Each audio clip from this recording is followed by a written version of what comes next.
I am Allison Harrison. I was born into an ordinary family with my father, Charles Harrison, working as an executive at a company, and my mother, Margaret, staying at home to manage the household.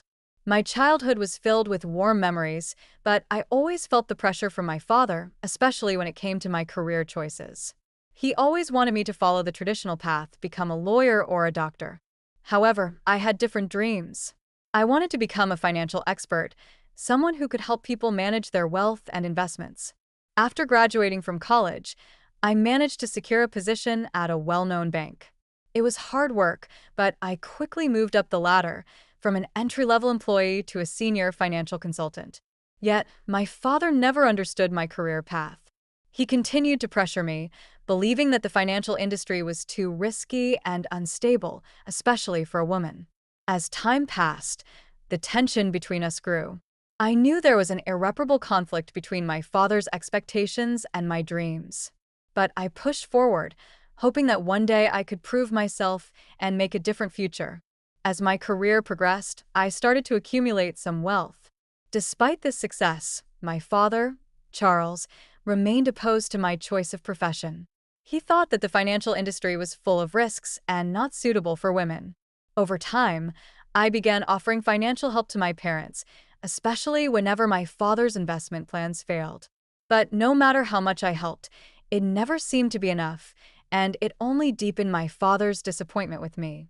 One day, I refused to support my father's latest investment plan. The refusal enraged him.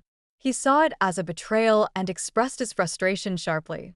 In a moment of anger, he said, "If you won't support me, don't come back." His words pierced my heart like a knife. I knew my father had always seen me as the family's hope, but I could no longer bear the weight of his unreasonable expectations. As painful as it was, I realized this was the moment I could finally break free from his influence and start living my life on my own terms. Leaving my parents' house was not easy. I was faced with both emotional and financial pressures. I no longer had my father's support, nor did I have the comfort of family. To make ends meet, I worked even harder, often staying late at the office, taking on more clients, and seeking out new projects. It was during this time that I met Peter Smith, a charming and successful CTO at a tech company. He was kind, thoughtful, and supportive, and we quickly developed a romantic relationship. Peter became my emotional anchor, and his support helped me to start rebuilding my life. I realized that I not only needed to succeed in my career, but also needed someone to share my life with. Peter gave me the confidence I had been lacking, and I began to see a future that was no longer defined by my father's expectations. As my relationship with Peter deepened, my career also began to take a new direction. Peter suggested I invest in a tech project that I had always been interested in. We pooled our resources and invested in a budding fintech startup. The returns were immense, and this move helped me establish a strong presence in the tech industry. My company started to attract significant attention in Silicon Valley, and we received a lot of venture capital. With hard work and vision, I was able to launch my own financial technology company, and in just a few short years, it grew into a multi-billion-dollar enterprise. I had finally freed myself from my father's grip and had built a future based on my own terms. My company skyrocketed in Silicon Valley, gaining investor attention and media recognition. As my wealth grew, I felt an increasing sense of independence. I treated myself to a beachfront villa worth $30 million, a symbol of my success and of the life I had created for myself, without relying on anyone's approval or financial support. However, success didn't stop me from moving forward. I continued to innovate, leading my team to new heights in the fintech world. Despite everything, I often found myself thinking back to the years of conflict with my father. Those difficult times had made me stronger and more determined to find my own path. My success was not just about wealth, but about proving to myself that I could live for me, not for others. I received a frantic call from my mother one evening. Her voice, usually calm and steady, was filled with panic as she told me that my father, Charles, had made a disastrous investment decision that led to the collapse of his company. To make matters worse, he was now buried under a mountain of debt. The news hit me like a ton of bricks. I had always known my father had made some questionable financial choices, but I never imagined it would come to this level of destruction. I felt a whirlwind of emotions, shock, anger, and guilt. I knew I had to help, but part of me feared that by doing so, I would enable them to continue down the same destructive path. My father had never asked for my help, and yet I had always been the one to step in whenever things went wrong. This time, though, I wasn't sure what the right decision was. Should I help them again, or would it just be another cycle of dependency? I couldn't shake the conflict in my mind. The reality of the situation became even worse than I could have imagined. My father was still in denial about his role in the failure, clinging to the hope that everything would just somehow work out. Meanwhile, my mother confided in me that their house was on the verge of being auctioned off.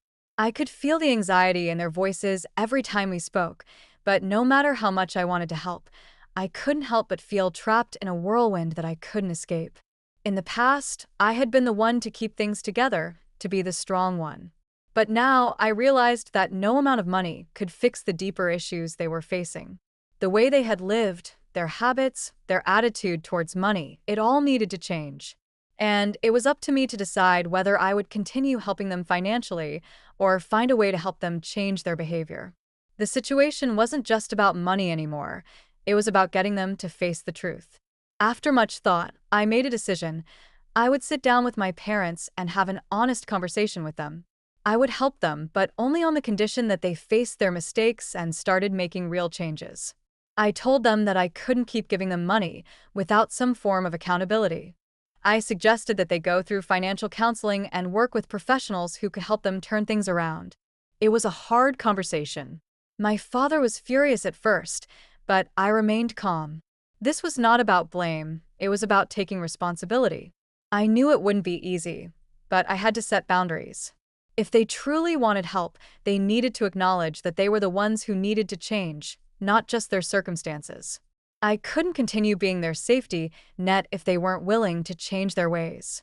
This experience forced me to face some hard truths about myself. I realized that I had spent so much of my life trying to please others, trying to fix everything for my family, that I had neglected my own desires and dreams. I had been living for others, trying to meet their expectations rather than my own. But this situation showed me that I had to take control of my own destiny. I had to learn to put myself first, to value my own worth and make decisions based on what was best for me, not just what others needed from me. During this time, I also launched a financial fund aimed at helping young women get the support and resources they needed to succeed in the financial industry. It wasn't just about business success. It was a way for me to express my own value and to prove that I could make an impact in ways that mattered. My company quickly gained attention, and I began to see the fruits of my labor. I wasn't just successful in terms of wealth, I was successful in creating something that aligned with my values. I was no longer the person trying to fix everything for everyone. I was becoming the person I had always wanted to be. As my company continued to thrive, I was able to help my parents stabilize their financial situation. Their debts were settled, and they began to regain control over their lives. I felt a sense of relief, knowing that I had done what I could to help them, but also proud that I had set boundaries to protect myself in the process. With my personal and professional life finally in balance, I bought a beachfront villa worth $30 million. It became my sanctuary, a place where I could finally find peace and solitude. The beach became my escape from the stress and chaos of the past. It was where I could truly relax and let go of everything I had been carrying for so long. In that villa, with the sound of the waves crashing and the sun warming my skin, I felt like I had finally achieved everything I had worked for. I had built my own life, free from my father's expectations, and I had finally learned how to live for myself. It was the beginning of a new chapter, one that was entirely mine.